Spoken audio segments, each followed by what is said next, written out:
Diluvios en equilibrio, palabra en equilibrio, mirada en equilibrio, pensamiento en equilibrio. Hoy tenemos con nosotros al artista visual Miguel Ramírez. Miguel Ramírez es realmente un minotauro, un poeta, un visualizador de lo real, en fin, un artista. Su última expo, que es una antología, mide su intencionalidad, vibra en el decir y hace que la pintura, que el arte se convierta en un poema inacabado. Hoy tenemos con nosotros a esa entidad llamada Miguel Ramírez, quien va a conversar sobre diferentes tópicos de su arte, de lo que es el arte contemporáneo. Bienvenido, Miguel, a esta mesa de encuentro nuestra, que se abre a tu palabra y a eso que estamos viendo ahí en el MAN, Museo de Arte Moderno, que es algo realmente apoteósico. Y no lo digo retóricamente, lo digo porque he tenido que ver varias veces esa misma exposición que he visto otras veces y que no sé si terminaré de ver. Porque aquello no es una provocación, es un camino. Entonces, sobre eso, Miguel, yo quisiera que entremos por ese camino para ver qué es lo que está pasando allí. Yo veo estudiantes, personas que se acercan, están dentro, miran esta exposición. El mismo Fidel, que la ha visto ya varias veces, ya ha entrado en ese tipo de camino. Comentamos, filosofamos sobre ese curar lo mirado, pensar lo visible. O sea, se han desbordado una serie de cosas. Y el sábado pasado, ya tuviste la maestra de la crítica de arte dominicano, doña Marian de Tolentino, te dedicó una página que bien merece ser leída por los detalles que ella trae, pero además que lo hizo desde un trabajo de campo, que fue la misma exposición visitada y revisitada por ella. Entonces, en ese sentido, yo creo que tu palabra debe no relampaguear, sino tronar ya. Bueno, Dalí, mira, muchísimas gracias, Fidel. Ya para mí esto es una tertulia más en el sentido, ¿verdad?, del placer que produce encontrarnos en cualquier espacio y charlar sobre asuntos cotidianos, sobre asuntos culturales, sobre aspectos conceptuales del arte.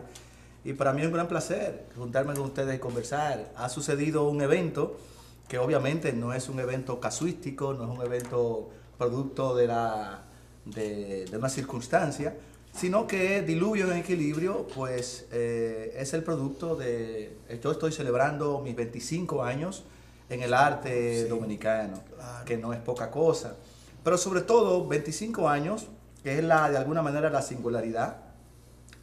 25 años que han sido de alguna manera como franqueados y sostenidos por una especie de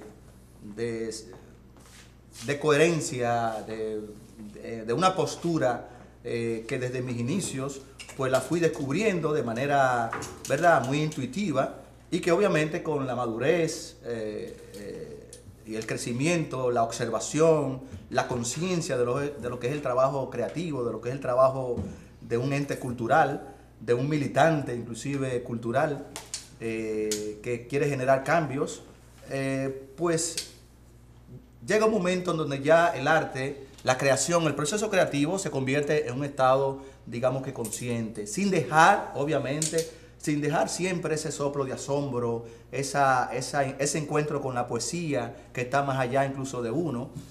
Pero yo en mi proceso de taller trato de jugar mucho con ese binomio, con ese binomio de la creación intuitiva, producto del asalto, del asombro, pero también de un trabajo consciente, de un trabajo pensado, de un trabajo de la observación más allá de lo visible.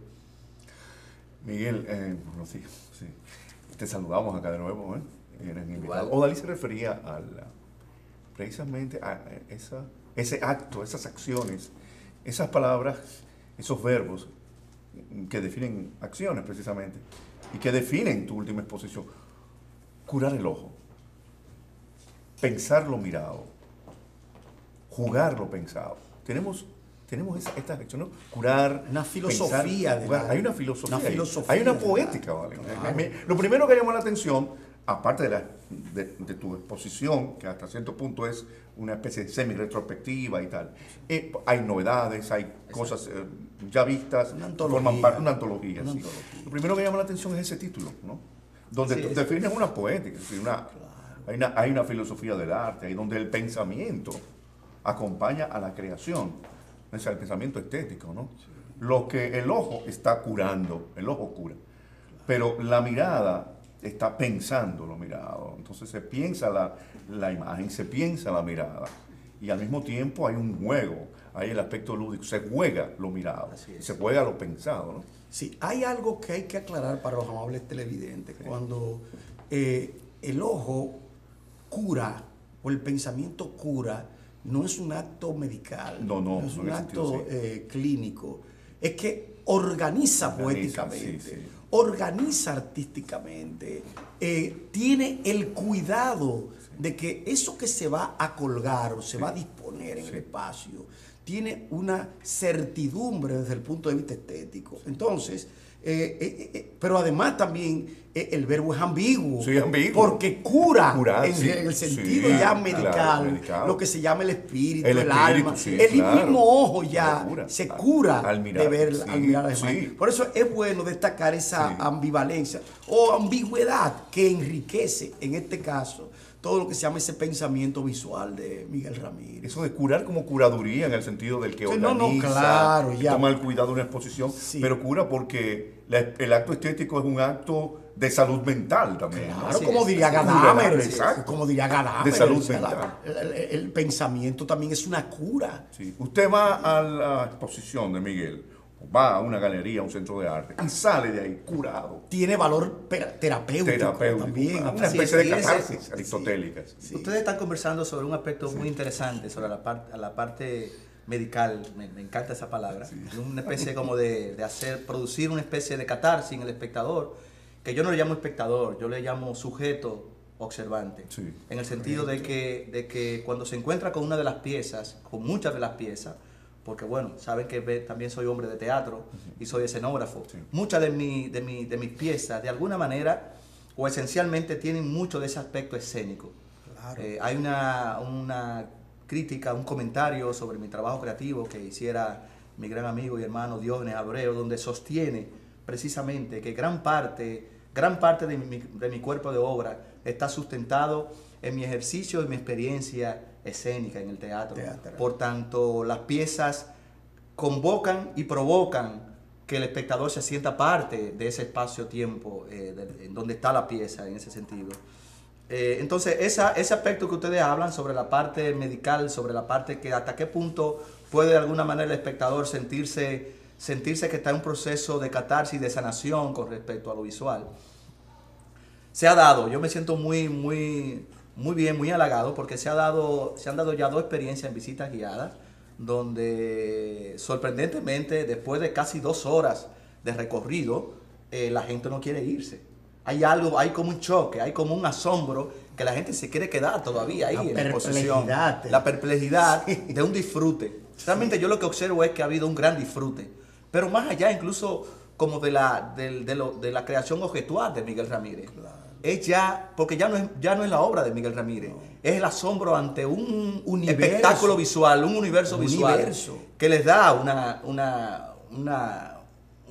como una calidez en el espíritu. Y algo más sobre lo que tenemos que insistir, que ese camino desemboca en un lugar que es justamente un lugar no físico, es el pensamiento. Sobre eso y otras cosas vamos a seguir conversando en nuestro próximo segmento. Tenía que cortar. Amables televidentes, estamos en Página Abierta con el arte, Página Abierta con la cultura. Recuerde que usted puede ver este y otros programas de Página Abierta con el arte y la cultura, que es su cita semanal con lo mejor del arte y la cultura dominicanos, contexto y en movimiento, a través de las redes sociales, porque allí estamos, en el YouTube, Facebook y Twitter. Página abierta con el arte y la cultura. El diluvio en equilibrio. Sí, ese título, Odalis, que tú recuerdo tu presentación, tus palabras, inusualmente breves, ¿no? Esa noche. Sí, porque sabemos cómo de tu elocuencia. Pero había tanta gente que hacía calor. Un espacio donde no se permanece. No, la segunda planta. La segunda planta con los huecos y el el espacio. Es un poco. Pero mucha gente y mucho entusiasmo. Y tú hablaste precisamente. Pero esto parece una contradicción, una paradoja. Diluvio. Un diluvio en equilibrio. Los diluvios son totalmente caóticos. Son apabullantes. Son apabullantes, son avasalladores. Invasivos. Son abundantes. No hay equilibrio. ¿Y por qué esta ecuación, como tú la defines? Diluvio en equilibrio, ¿no? Que es una provocación. Claro que sí. Como la exposición misma, ¿no? Y sobre todo la figura retórica utilizada, que es la paradoja. Sí. Como diría Octavio Paz, la paradoja es todo lo que queda. La paradoja. Así es. Sí, si me permiten, precisamente eso es diluvio en equilibrio. Es una gran paradoja que de alguna manera provoca, primero provoca. Mucha gente me ha preguntado, pero ¿cómo es eso de que un diluvio puede estar en equilibrio?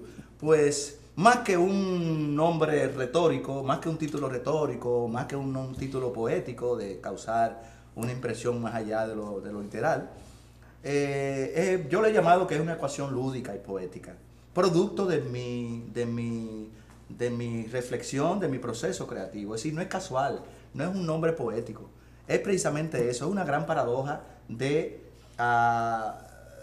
provocar un choque en el espectador, en el sujeto observante, para que se dé cuenta que incluso dentro del caos podemos encontrar ciertas coordenadas.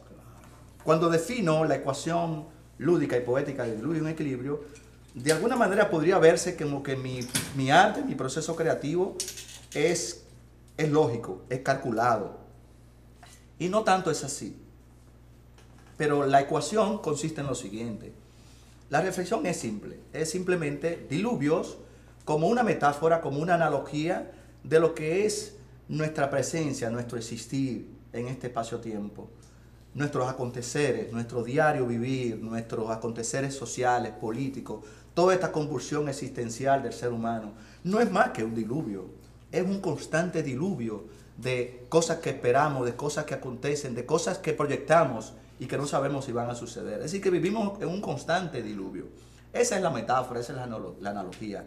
La otra contraparte en equilibrio no es más que esa sed natural, ontológica del ser humano, de encontrar ese remanso, ese encontrarse que esta existencia tiene algún sentido, algún propósito. Es como que encontrar ese, si no de manera colectiva, que es muy complejo encontrar el equilibrio colectivo, el equilibrio humano, por lo menos en lo personal, cada uno ir buscando nuestro equilibrio personal. Y de eso se trata la ecuación, de ese binomio diluvios en equilibrio. Pero no se queda solamente en esa concepción filosófica, en esa reflexión filosófica. También hay un contexto personal. 25 años de creación, pues de alguna manera yo trato de resumir lo que ha sido también todos estos 25 años de avatares, de crisis personales, de crisis ante el oficio, de momentos decidir si este es mi camino, cómo asumirlo, de qué fuentes tomo para seguir surcando mis propias visiones. Entonces, diluvio de equilibrio también es eso. Es Miguel Ramírez en ese gran diluvio de 25 años trabajando incansablemente, coherentemente, con una postura, digamos que riesgosa, porque sobre todo es eso, una postura muy riesgosa, del no acomodarse, de no seguir corrientes acomodaticias, de no dejarme engañar por luces de las que estén en el momento, de modas, de modismos en el arte, y mantener esa postura desde un arte. Yo me siento ser de alguna manera una especie de deudora temporal del arte povera. Sí. Por un tanto de que mis presupuestos de materiales son siempre, casi siempre materiales pobres, materiales encontrados, materiales reciclados. Ahora estoy trabajando mucho con el trueque de pertenencias para crear obras, para crear conjunto de obras testimoniales con pertenencias de seres humanos, proyectos que tengo para trabajar con pertenencias de reclusos, pertenencias de ancianos, memorias. Que el arte se ha construido a partir ya de memorias, en ese sentido. Entonces, Diluvio en Equilibrio es eso. Es también una especie de yo dejar sentado 25 años de diluvio creativo, pero en un equilibrio de coherencia, de postura, de una estética que he venido desarrollando y en la cual ya me siento muy tranquilo. Siento que sin dejarme, ¿verdad? No abrirle las puertas a nuevos asombros, a nuevas vertientes del arte, pero siento ya que he encontrado como mi camino, mi ruta en la que seguiré trabajando. Miguel, hay algo que le comentaba a Fidel la misma noche de la apertura de la exposición, y es que no es frecuente que un artista visual presente sus obras visuales conjuntamente con poemas que aludan o que aluden a la misma obra. Pero que en este caso no es un poema que se hace como convencionalmente algunos artistas que reúnen poesía y pintura, o poesía, instalación, escultura, sino que en ti, porque lo tuyo no es una postura tampoco, debo eso corregirlo, en el sentido de que es una poética más que una postura. Sí. O sea, es una poética, no una postura, porque cualquier persona puede asumir una postura, pero que lo tuyo es más que eso. Es una poética, es una filosofía de la forma visual y además de eso, un universo organizado y bien diseñado. Pero en el caso de lo que es el poema dentro de las artes visuales, estamos llegando a una especie de reduchampiamiento. Sí, wow. Por Marcel Duchamp. O sea, del universo, porque ya es un espacio que aglomera, que repensó. Entonces, aquí tú lo has repensado, pero desde una poética auténtica de lo que es la memoria, que por eso fue que te soplé lo de la memoria. Porque incluso ese proyecto que tú estás diciendo ahora, de trabajar con pertenencias, estamos hablando de huellas, de algo que queda, y si no queda físico, queda en lo que se llama ese mirar, o lo que yo llamo también lo mirado. Todo eso implica lo que se llama un fluido de alteridades y de creacionalidades, y además de vida de la imagen, que no es fácil como decir, fui a ver una exposición donde el artista Miguel Ramírez presentó algunas de sus obras. Me explico. Estamos hablando de una propuesta que de una u otra manera ha hecho posible una renovación del arte de hoy. Porque vamos a hablar claro, no es un problema de nombre, no hay que mencionar a Picasso ni a la línea, nada. No, es que tenemos nuestros maestros jóvenes, por otro lado. Lo tenemos. Y esos maestros tienen que ser leídos. Sí. No basta con que digamos, bueno, hice una exposición. No, tenemos que leer qué es eso de esa exposición. Y leer significa crear un comentario, una exégesis, una crítica, una historia. Y en ese sentido que yo digo que el artista multidisciplinario que tú eres se ve y se concentra en esa magnífica antología que tenemos en el Museo de Arte Moderno. Y que el público, los amables televidentes, deben ir allí. Y deben ir allí no nada más por un problema testimonial, sino hasta lúdico. Sí, así es. Esa cuchara. Sobre todo. Mira, esa cucharita que está allá, que no es una cucharita, ni el cucharón. Es el cucharón. No, pero que ya no es ni el cucharón. Claro. Es algo donde cabe el agua, donde cabe un océano, donde se evocan muchas cosas. Pero estamos hablando de un objeto de arte. Se llama de su propia medicina. Yo me detuve mirando esa pieza. Pero ahí duré mucho, porque como con un objeto común tú creas un universo. Es ahí donde está la paradoja. Odalis, Miguel, continuando con la línea de la conversación, tú señalabas ese aspecto lúdico. Y yo quiero señalar, y también el aspecto reflexivo. Yo creo que una de las características de esta exposición de Miguel, que es una especie de semi-retrospectiva, ¿no? Así lo vemos nosotros. Sí, ¿no? Hay parte. Hay parte. Sí. Es precisamente cómo logra conjugar el aspecto reflexivo con el aspecto lúdico. Lo lúdico, lo reflexivo, el pensar y el jugar, ¿no? y lo festivo también continuamente. Claro, Es decir, claro. hay un pensamiento que reflexiona sobre el objeto, reflexiona sobre la realidad, pero hay un acto de gozo, de disfrute también. Objetos enormes con objetos diminutos también, ¿no? El zapato del pie. El pie de madera, de Odiseo. el pie gigante de Odiseo, Claro. la Una referencia, pieza monumental. la Y referencia al además que es teatro, a la escena. la sí. condición humana. La totalmente. cuchara grande de su propia medicina, que es irónico el título. Le di de su propia medicina. ¿no? Claro. O como tú ves, por ejemplo, el conjunto, Sí. el conjunto de piezas que son en unas cajitas, el conjunto de piezas que se llama de su propia madera. De su propia madera, Que es sí. una pieza que tuvo mucho tiempo en el taller y la estuve trabajando, meditando mucho hasta que decidí sacarla. Para tratar un tema que es neurálgico ahora mismo en términos globales, que Sí. es todo este asunto del fundamentalismo, Del fundamentalismo. de esta violencia globalizada. Pero además, ese rosario de pelotas. Sí, me refiero Una pieza emblemática, una pieza emblemática. que muchos artistas, me perdonan, Sí. que muchos artistas Sí. han dicho que es una de las piezas emblemáticas del arte dominicano. Sí, esa elección de título para tus obras dice mucho porque tú te inspiras en el habla popular. Sí, en sí. algunos casos. Sí. Trato de hacer una Sí. especie de híbrido. Sí. Yo vengo con una digamos que amor y una acercamiento con la literatura desde edad muy temprana y recuerdo que a los 22 años pertenecía a un círculo literario que se reunía allá en la pequeña iglesia de Los Minas. Y ahí conocí unos amigos poetas que ya hoy son grandes poetas, ya muy reconocidos. Y recuerdo que ahí hice mis pininos y mi acercamiento a la literatura y conozco grandes autores. Pero también teníamos paralelo un pequeño grupito que hicimos que nos inquietaba, nos interesaba la filosofía. Yo no es que tengo esas grandes habilidades escriturales, ni grandes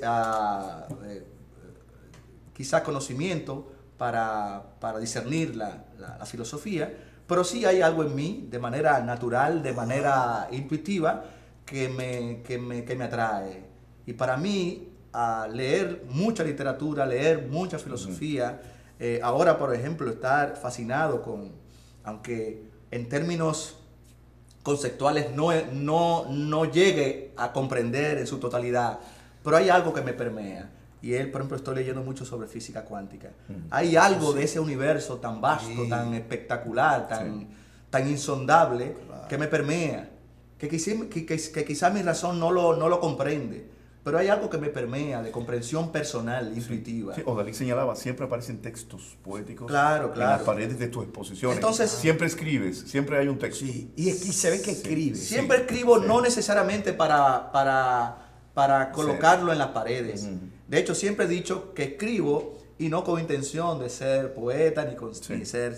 Pero te sale. Escribo simplemente por una necesidad en el taller. sí. De pronto estoy trabajando en una pieza y de pronto me detengo y lo que me pongo es escribir, a reflexionar sobre cómo construyo la pieza, las metáforas que me construyen la pieza. Y esos textos van apareciendo también como Fantasmas.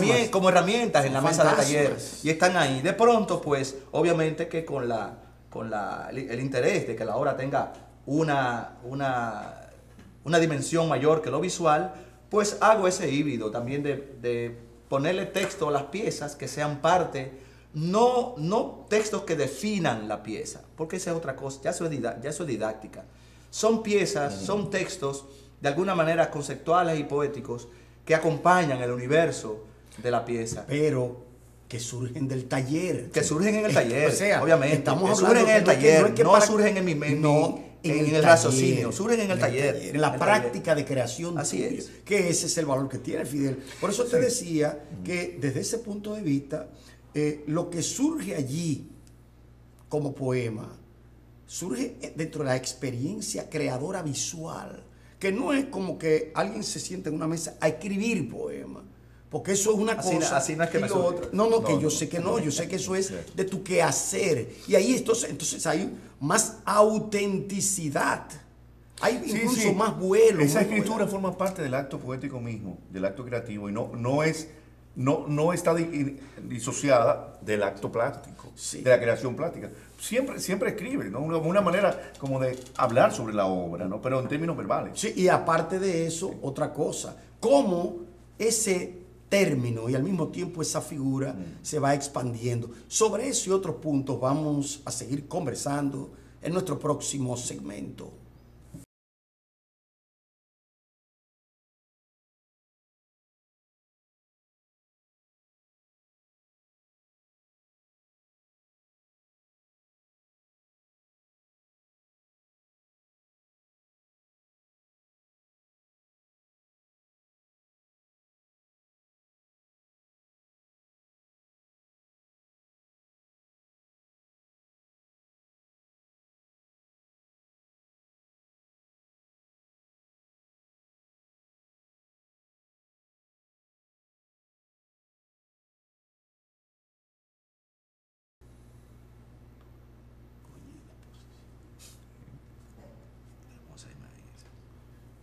La imagen que hemos visto es un universo.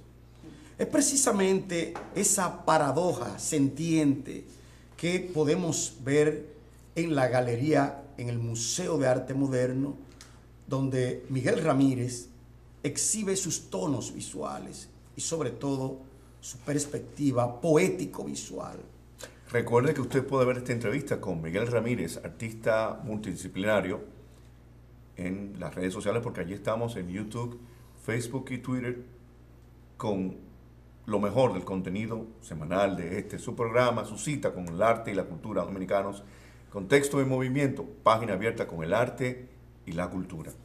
De tu exposición que empezó hace un mes, Dalis, justo, el 30 de junio, se inauguró hace un mes y estará abierta para el público en el Museo de Arte Moderno hasta finales de agosto y probablemente se extienda hasta septiembre, hasta la Feria del Libro. Hay un movimiento que se está dando para Esperemos, sí, en la segunda planta. Es interesante, un movimiento. Sí, un movimiento, el movimiento. Ojalá que sea así.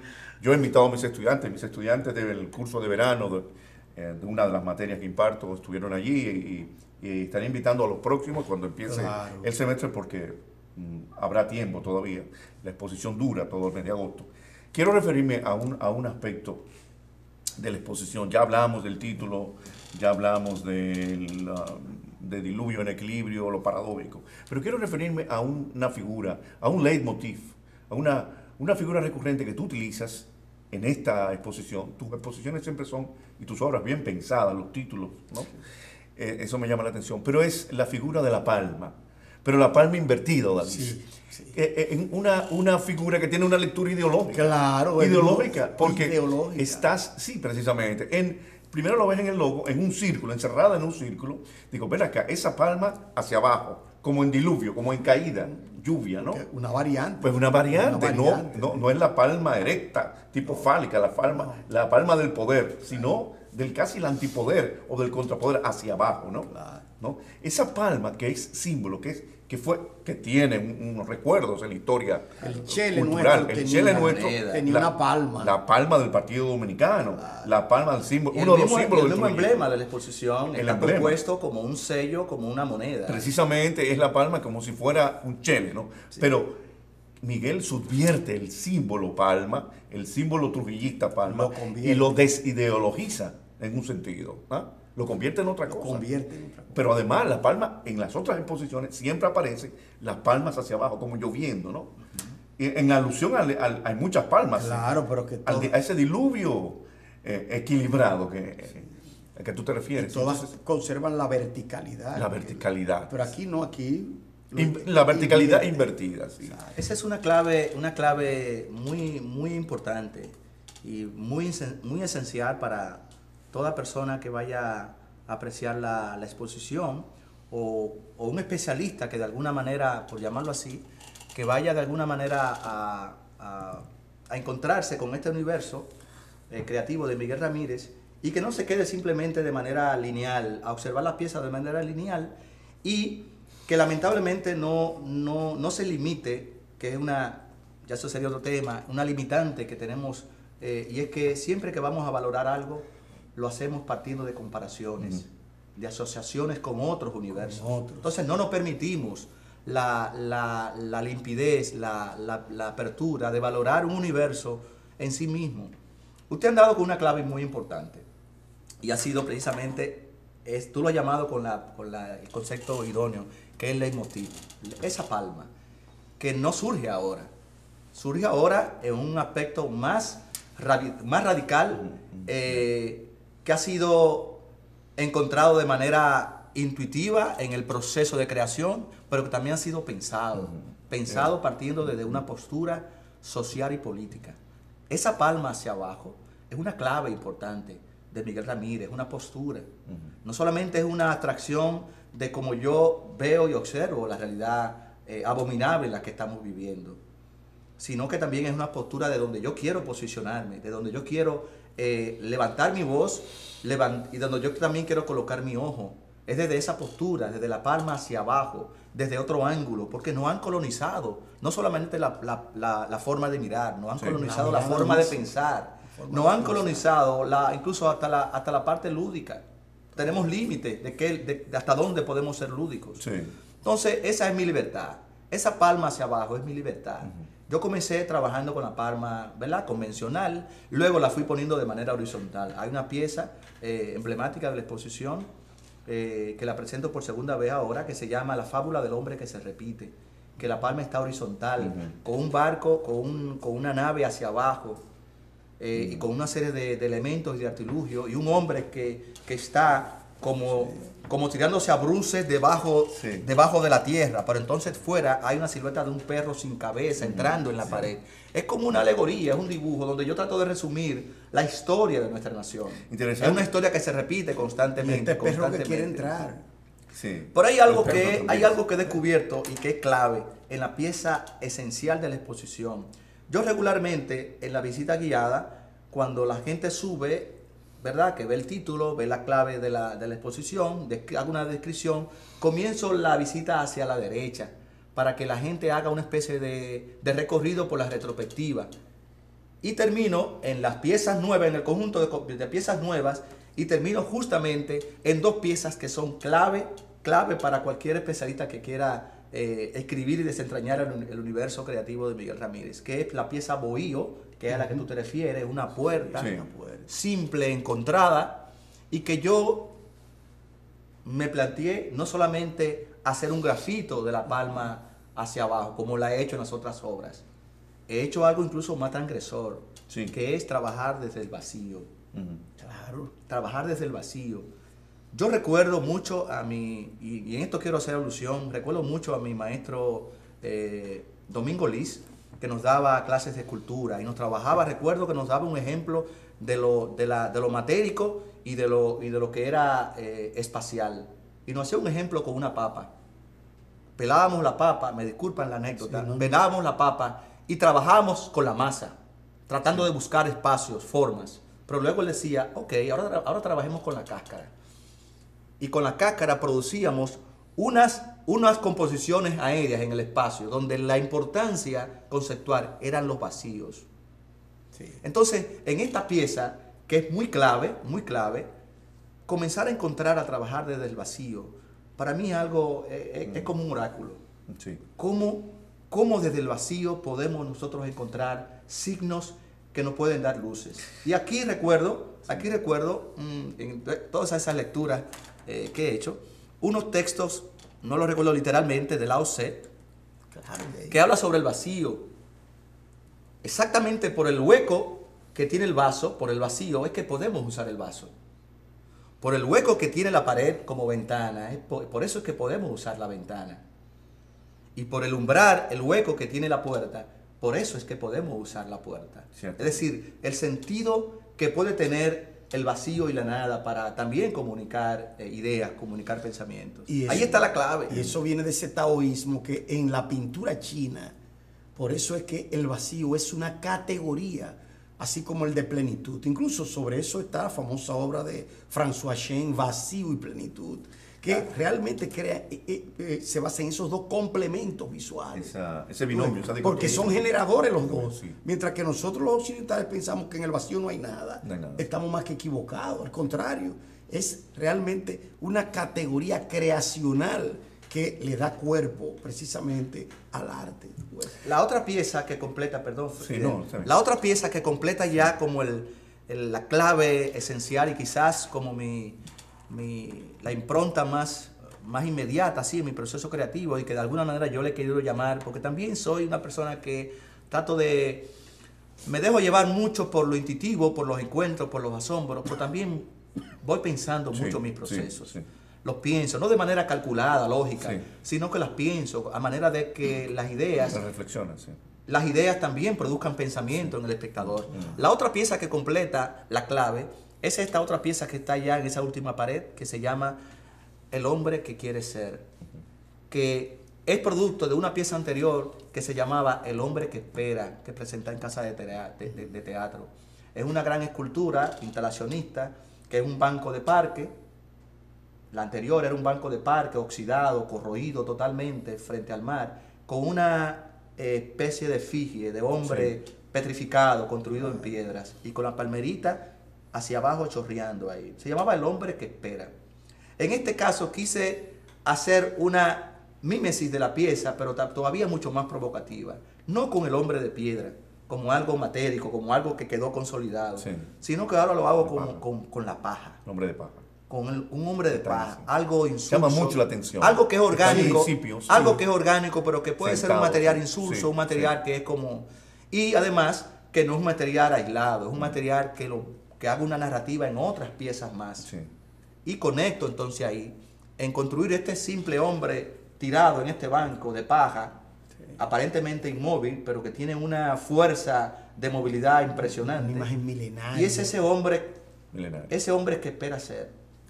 Me refiero, en una de las salas está la exposición de los perros en círculo en torno a unas cintas y están las palmeras dibujadas en la pared, las palmeras goteando, están como un diluvio. Los perros alrededor de madera, y alguien entra, dice, me llama la atención que los perros de Miguel no tienen cabeza ni boca, digo, no tienen, solo el cuerpo, pero no aparece la cabeza. Esa es una pieza muy hermosa, es una de las nuevas creaciones, y es también de las piezas que yo llamo creaciones matrices o creaciones umbrales. Por tanto, son piezas que me van a abrir un universo infinito de creación. Esta pieza de los perros en círculo, ensambladas con la palmera hacia abajo, que también quien la observa sabe que yo estoy también haciendo un trabajo de entropía, en el sentido de que esas son las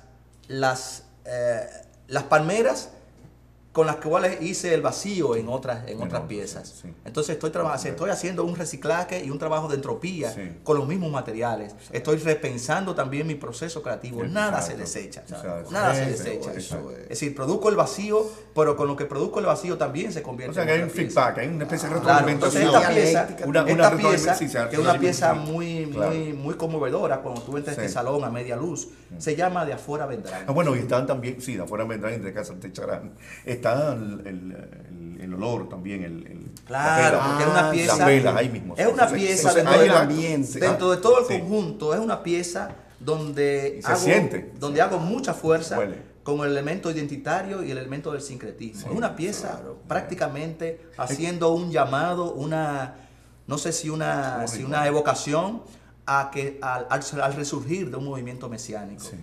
La pieza es un bohío, es una casa primera, es una ermita, donde de alguna manera la fuerza de la identidad, del sincretismo, es lo que de alguna manera nos va a salvar de toda penetración, de toda alienación cultural que pueda venir.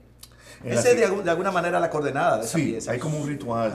Como de alguna manera el movimiento mesiánico, de alguna manera el resurgimiento de algún movimiento mesiánico, como el de Liborio, aún con todas sus, ¿verdad? Con todas sus cuestionantes, yo lo que me quiero plantear en la pieza es cómo de alguna manera en este momento de tanta confusión, de tanto dilema, de tanto dilema político, cómo solamente a través de un movimiento mesiánico, a través de un movimiento de realmente sustentarnos en lo verdaderamente identitario, es lo que nos puede a nosotros salvar de cosas. Una catástrofe mayor.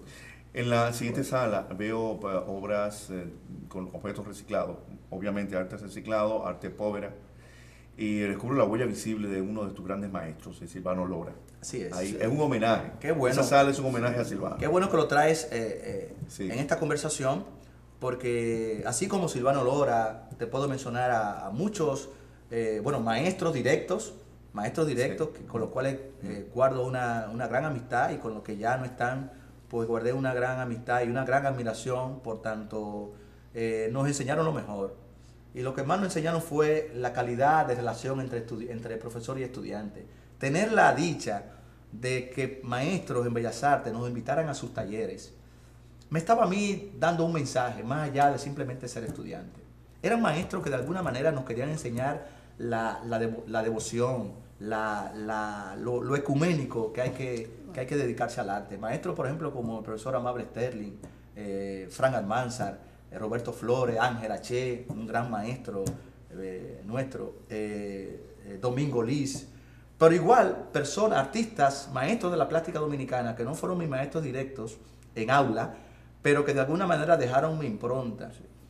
En el caso, por ejemplo, de Silvano Lora, yo tuve un encuentro muy singular, muy particular, que me dejó muy marcado. Y es que yo me encuentro con Silvano Lora prácticamente días antes de morir, y me invita a su taller. Y me hizo un regalo espectacular. Media hora en su taller, y yo decidí, saliendo de ahí, que mi próxima exposición era un homenaje a Silvano Lora. Y establezco un diálogo con su plástica, con su estética. Muchos especialistas no entendieron ver obras que tenían elementos de Silvano Lora, las puntillas, los metales y todo eso. Sí, claro. Y yo lo que estaba haciendo era un diálogo, un homenaje, un diálogo de la estética de este gran maestro, de este gran provocador, de este artista tan convulso, tan militante. No, innovador también, muy innovador. Claro, innovador. Y vanguardista. Y esta fue una exposición que hice en Casa de Teatro, para mí muy importante. Arte combatiente, ¿te acuerdas? Porque me reté a mí mismo, Sí, claro. de no sentirme que estaba copiando. Ajá, exacto. Sí. Hay algo que debo decir ya próximo a terminar este programa, porque ya me van a tirar el telón, como dice. Sí. Es que a partir de este espacio, a partir de esta expo, o esta retrospectiva, o antología, como yo le llamo, nosotros tenemos que decir o comentar muchos aspectos de esa propuesta múltiple de Miguel Ramírez, pero sobre todo desde otro punto de vista, desde el punto de vista de qué significan esos signos de nuestra cultura actual, cómo esos signos se movilizan. Pero para eso nosotros vamos a extenderte una segunda invitación para nuestra próxima edición, para que ahí estemos en contacto con el público nuestro, que seguro que va a necesitar de este diálogo. Lo vamos a interrumpir, pero ya, como te digo, te estamos comprometiendo para que diga que sí, de antemano. Lo más importante es que el público asista. No, el público, pero es que desde el momento que estamos hablando la exposición está abierta durante toda agosto. Claro. Amables televidentes, así hemos llegado al final de una edición más de Página Abierta con el Arte, Página Abierta con la Cultura. Hasta pronto.